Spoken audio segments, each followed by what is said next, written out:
No coração do sistema prisional paulista, um monstro começou a tomar forma. Era o ano de 1993. E as memórias do massacre do Carandiru, ocorrido um ano antes, ainda ecoavam pelos corredores frios das penitenciárias. Em resposta à violência do Estado e às condições desumanas do cárcere, 8 detentos, trancafiados no anexo da Casa de Custódia de Taubaté, um presídio de segurança máxima, decidiram se unir. Eles fundaram o primeiro comando da capital, o PCC. No início, o lema era Nobre Paz, Justiça e Liberdade. A promessa era lutar contra a opressão dentro das prisões, unindo os presos e criando uma espécie de sindicato do crime para garantir direitos e proteção mútua. O que começou como um pacto de sobrevivência rapidamente se transformou em uma organização criminosa com ambições muito maiores. A disciplina e o código de conduta rígido, que incluía a proibição de conflitos internos e o respeito à palavra empenhada, deram ao PCC uma força inédita. A facção começou a organizar os presídios, impondo suas próprias leis e, com isso, pacificando o ambiente carcerário sob seu controle. Essa ordem interna, porém, serviu como base para a expansão de suas atividades para o lado de fora dos muros. A organização soube usar a comunicação entre as unidades prisionais para coordenar ações e fortalecer seu domínio, provando que as grades não eram capazes de conter seu poder crescente. A liderança de figuras como Marcos Williams Herbas Camacho, o Marcola, foi fundamental para essa transformação. Marcola, conhecido por sua inteligência e visão estratégica, ajudou a moldar o PCC em um modelo empresarial. A facção passou a cobrar uma mensalidade de seus membros, conhecida como Cebola, para financiar advogados, auxiliar famílias de presos e, principalmente, investir em suas operações criminosas. Essa estrutura financeira garantiu a lealdade dos integrantes e forneceu o capital necessário para que o grupo deixasse de ser apenas uma irmandade de presidiários para se tornar uma potência no cenário do crime nacional, com um alcance que ninguém poderia prever em seus primeiros dias. Com o tempo, o PCC demonstrou sua força de maneira brutal e espetacular. Em 2001, coordenou a maior rebelião da história do sistema prisional brasileiro, paralisando 29 presídios simultaneamente em São Paulo. Em maio de 2006, a facção levou o terror às ruas do estado, promovendo uma série de ataques coordenados contra forças de segurança e alvos civis, em um claro desafio ao poder do Estado. Esses eventos mostraram ao Brasil e ao mundo que o PCC não era mais um problema restrito ao sistema carcerário. Ele havia se tornado uma força paralela, com capacidade de organização, logística e violência em larga escala, consolidando-se como uma das maiores e mais temidas organizações criminosas do país. O PCC opera hoje como uma multinacional do crime, com uma estrutura complexa e diversificada. No topo da hierarquia está a Sintonia Final, um conselho de líderes, muitos deles presos em penitenciárias federais de segurança máxima, que toma as decisões mais importantes. Abaixo deles, a organização se ramifica em diferentes sintonias, que são como departamentos especializados. Existem sintonias responsáveis pela gestão financeira, pelo auxílio jurídico aos membros, pela compra de armas e drogas, e até mesmo pela disciplina interna, aplicando punições severas àqueles que desrespeitam o estatuto do comando. Essa estrutura permite que a facção funcione de maneira descentralizada, como uma franquia, garantindo sua resiliência mesmo quando suas lideranças são presas. A principal fonte de renda do PCC é, sem dúvida, o tráfico internacional de drogas, especialmente cocaína. A facção controla rotas estratégicas que saem de países produtores como Bolívia e Paraguai, passam pelo Brasil e chegam aos lucrativos mercados da Europa.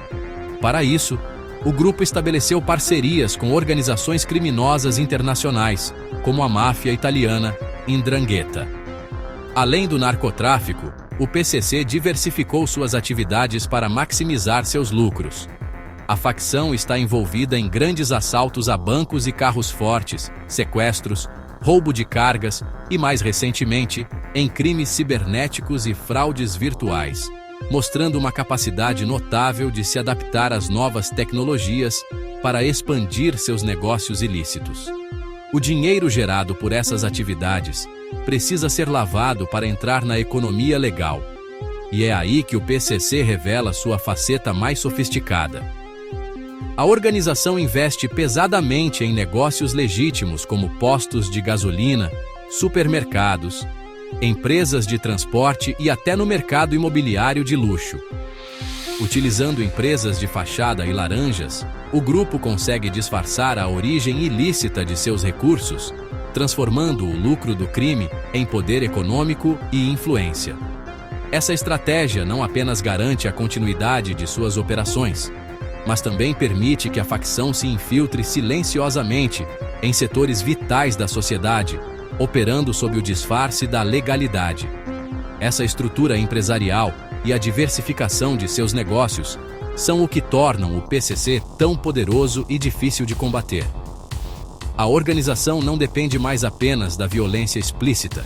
Ela utiliza a corrupção e a infiltração econômica como suas principais armas. Ao controlar rotas, mercados e negócios, o PCC consegue manter um fluxo constante de capital, que é reinvestido para fortalecer ainda mais sua estrutura, comprar armamentos, corromper agentes públicos e expandir sua influência para novos territórios, tanto no Brasil quanto no exterior.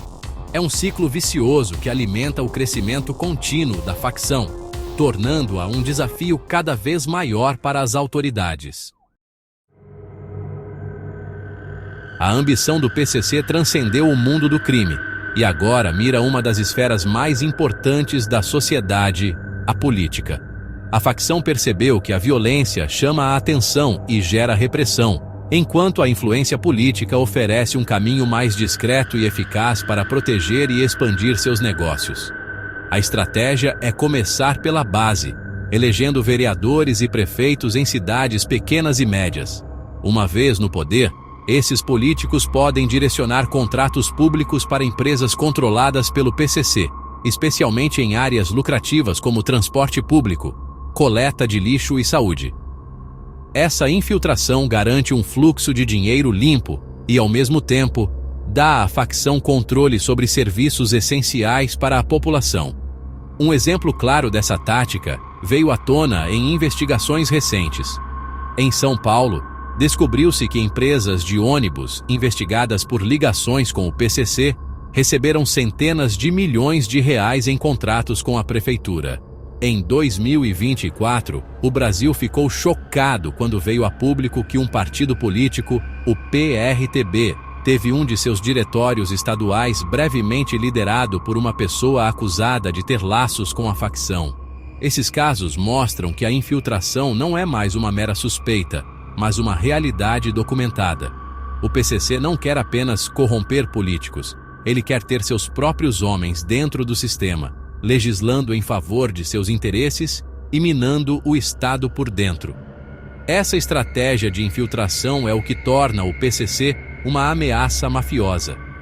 Diferente de uma gangue de rua que briga por território, a facção age de forma sistêmica, buscando converter seu poder financeiro, obtido com o crime, em poder político real. Ao controlar setores da economia legal e ter representantes no poder público, o grupo garante uma camada de proteção para suas atividades ilícitas e abre novas frentes para a lavagem de dinheiro.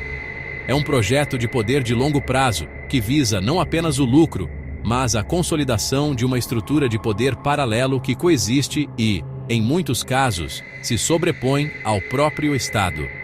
O avanço do PCC sobre a política e a economia legal representa um perigo imenso para a democracia brasileira. Quando uma organização criminosa consegue influenciar eleições, ditar regras em contratos públicos e operar negócios legais com dinheiro sujo, as instituições democráticas perdem sua legitimidade. As investigações mostram que a facção está cada vez mais ousada, buscando expandir sua influência para áreas como o futebol profissional e o mercado imobiliário. Esse movimento silencioso e estratégico transforma o PCC em um adversário muito mais complexo e perigoso, cuja ameaça vai muito além da segurança pública, atingindo os próprios alicerces do Estado de Direito.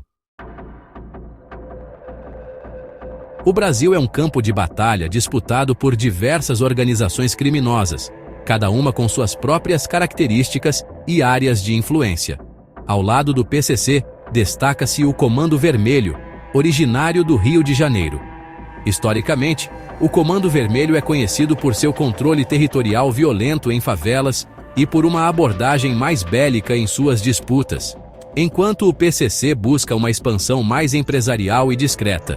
Priorizando a corrupção sobre o confronto direto, o Comando Vermelho e suas facções aliadas frequentemente se envolvem em guerras abertas por pontos de venda de drogas, gerando altos índices de letalidade, especialmente em estados como Rio de Janeiro, Ceará e Bahia. Outro ator importante nesse cenário são as milícias, principalmente no Rio de Janeiro. Diferente das facções do narcotráfico, as milícias são formadas, em sua maioria, por agentes e ex-agentes de segurança pública, como policiais e bombeiros. Seu principal negócio não é o tráfico, mas a extorsão de moradores e comerciantes por meio da cobrança de taxas de segurança. Elas também controlam serviços ilegais, como a venda de gás de cozinha, acesso à internet e transporte alternativo. Assim como o PCC, as milícias também buscam forte infiltração na política, elegendo seus próprios representantes para garantir proteção e expandir seu domínio territorial e econômico. Comparando as três, o PCC se destaca por sua organização, alcance e visão de negócios. Enquanto o Comando Vermelho mantém uma estrutura mais fragmentada e as milícias têm uma atuação mais localizada, o PCC conseguiu criar uma marca nacional e internacional. Presente em todos os estados brasileiros e em mais de 20 países, a facção paulista possui uma capacidade logística e financeira superior. Sua estratégia de focar no lucrativo tráfico internacional de cocaína para a Europa e de lavar o dinheiro em negócios legais lhe conferiu um poder econômico que nenhuma outra facção brasileira conseguiu alcançar em tal escala. Então, o PCC é a facção mais poderosa do Brasil? Se considerarmos sua estrutura, faturamento, alcance geográfico e capacidade de infiltrar-se no Estado, a resposta é sim. Nenhuma outra organização criminosa no país combina de forma tão eficaz a violência com a inteligência empresarial e a corrupção política. No entanto, isso não diminui a gravidade das outras ameaças. O Comando Vermelho e as milícias geram uma violência cotidiana devastadora em suas áreas de atuação e também representam um sério desafio à autoridade do Estado. O crime organizado é um problema sistêmico e multifacetado no Brasil, e o poder do PCC é o sintoma mais alarmante de uma doença que se espalha por todo o país.